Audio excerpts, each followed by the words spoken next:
Hi, I'm Dr. George Yancey. Let's share some paradigms.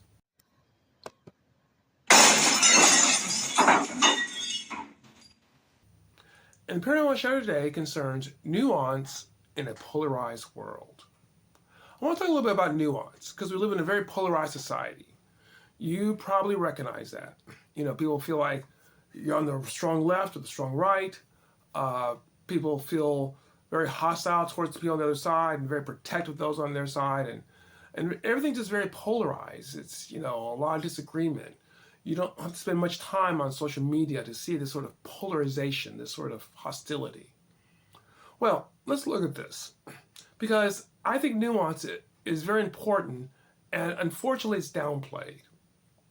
What happens in a polarized society is we engage in black and white thinking.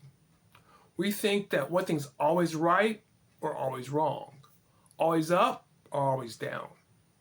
And we become this way looking at other people. If they're on the wrong side, they're always wrong. The right side, they're always right. Now, the problem with this is that this does not always reflect reality. And in fact, a lot of times, it doesn't reflect reality at all. Reality often is nuance. And nuance is just recognizing that sometimes things that are maybe mostly wrong can be right. And things that are mostly right can be wrong. And in fact, a lot of times, it's closer to the middle. I don't want to make an idol of nuance. I'm always looking for nuance, even when it's not there. And I fully recognize that there are times that things are always wrong or always right. There are moral principles that are right and wrong. So I'm not saying making an idol out of nuance, but I'm saying that nuance more often is going to be correct than black and white thinking. So if this is true, why do we not want to engage in nuance? Let me suggest something that may be uncomfortable for us. I think we hide from nuance because it can provide insight that we don't want to have. It can help us see things we don't want to see. And it becomes easy, more convenient to engage in black and white thinking. It relaxes us. For example, nuance leads us to answers we don't want to face. We may not want to face the answers that people we disagree with are right about something. And so we engage in black and white thinking because it's comfortable. Think about it this way. If you're always right, then you don't have to question what you're doing because it has to be right. If your group is always right, you don't have to question what your group is doing. They're right. Nuance leads us to answers we'd rather not have. Answers that perhaps sometimes our group's in the wrong, and sometimes they're in the right. Sometimes the principles we have don't always work. We may have a principle of the best way to raise your kid is to be very strict in your discipline. And that may be right a lot of the times, but sometimes it's not. Or we may have a principle that the best way to approach people is to always be honest. And that's a really good principle. But there are times where honesty may actually lead to danger. We may have a principle that the way in which we handle folks, the way in which we approach folks is through this sort of philosophy. Perhaps we approach folks by being very open or being very closed. There are times where we should do one or the other. See, nuance makes us have to work to think about what's right in this situation, rather than just say, this is right all the time, this is wrong all the time. Nuance also forces us to humanize those we disagree with.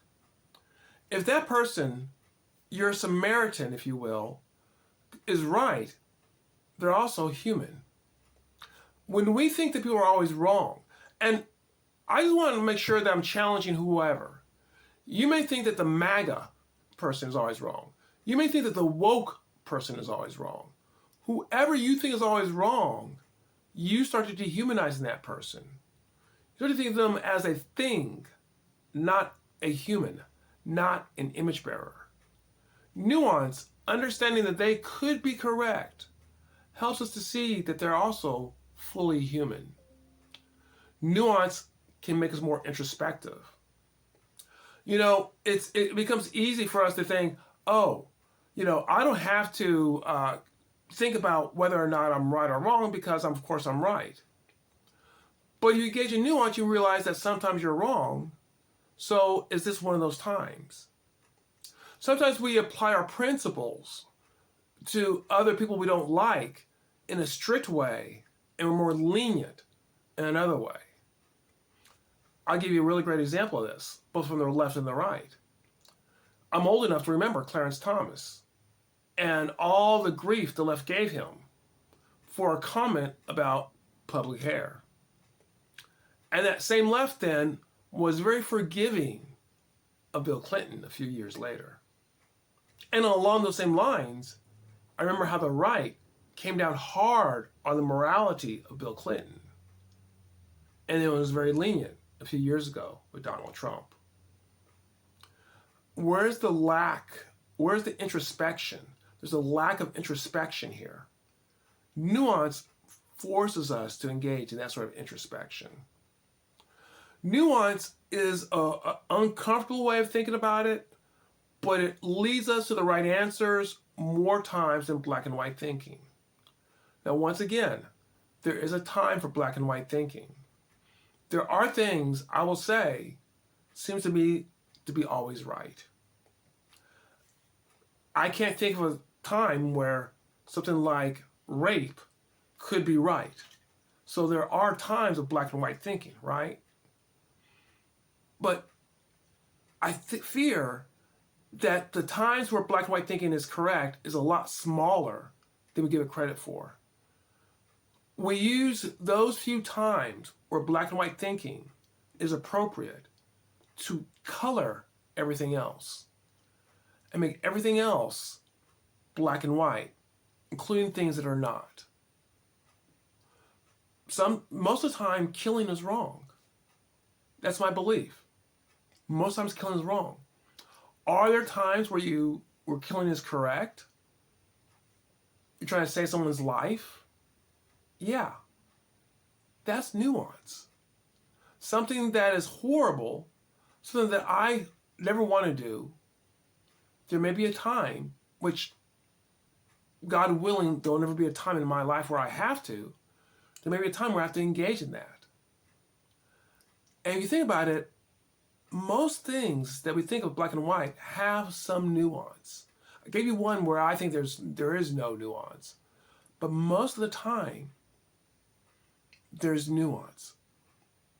I believe as Christians, if we're seeking the truth, we should lead with nuance until it becomes clear that's black and white. Instead, often we lead with black and white and are dragged, kicking and screaming, into nuance. Let's go with the other way around. Let's lead with nuance and be dragged, kicking and screaming into black and white. And I think if we do that, we'll have a more accurate way of understanding society. Does this shatter some paradigms? Paradigms about nuance, paradigms about black and white thinking, how it can mislead us, lead us to a place we don't want to go. Well, I hope this gives you something to think about. If this is the sort of thing that you like to ponder, if you like to look at issues like this with a more nuanced way of looking at it, then please consider coming, join this community, subscribing. If you like this, leave a comment, leave a like. If you don't like it, leave a comment. Let's engage in a nuanced conversation. Well, thanks. I hope you come back. We can shatter some more paradigms.